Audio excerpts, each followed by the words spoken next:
presque envie de réajuster son siège, de lui remettre sa petite couette sur le côté. Envie de lui offrir une petite barre chocolatée. Qu'est-ce que vous me voulez? Ah, c'est vous.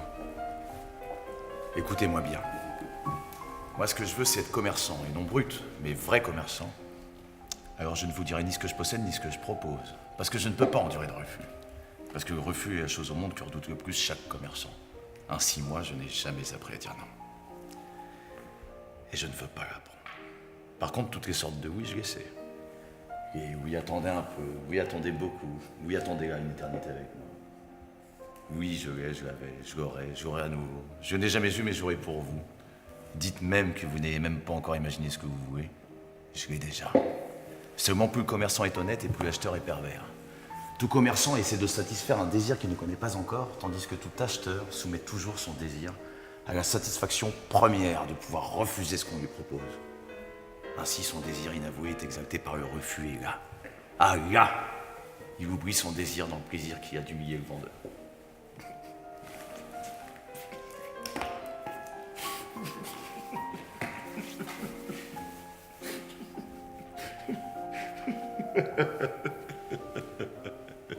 Moi, je ne suis pas d'Arras des commerçants qui inversent leurs enseignes. Pour le bon goût du client, pour la colère et l'indignation. Je ne suis pas là pour donner du plaisir, moi. Je suis là pour combler l'abîme du désir. Rappeler le désir. Lui donner une forme et un poids. Le traîner jusqu'à terre. Ah, le traîner jusqu'à terre.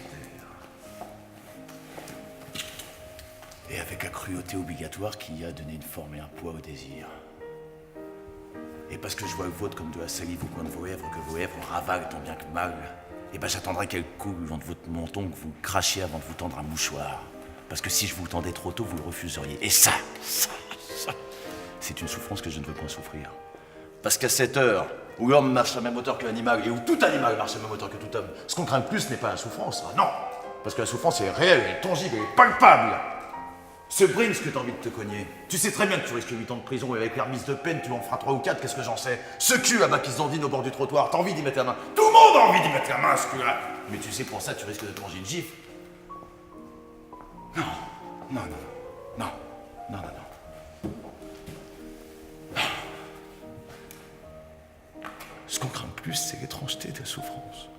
Et d'être amené à subir une souffrance qui ne nous soit pas familière. Voilà pourquoi brutes et demoiselles se respectent et se craignent tout autant.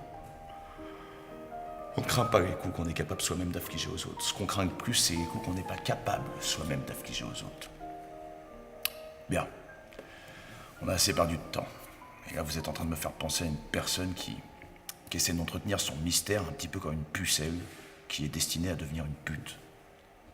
Alors dites-moi donc, pucelle mélancolique, dites-moi ce que vous désirez que je puisse vous fournir. Je vous fais peur. Non. Vous êtes quelqu'un d'orgueilleux? Non. Alors si c'est pas une question de peur, pourquoi ne fuyez-vous pas? La fuite est un moyen subtil de combat. Vous êtes quelqu'un de subtil. Vous devriez fuir. Écoutez-moi bien. Vous êtes comme ces grosses dames dans les salons de thé qui se glissent entre les tables en renversant les cafetières. Vous traînez votre gros cul derrière vous comme un péché pour lequel vous avez du remords. Et vous vous tournez dans tous les sens pour nous faire croire que votre cul n'existe pas. Et vous aurez beau faire. On vous le mordra quand même. Dégage! Là! Dégage!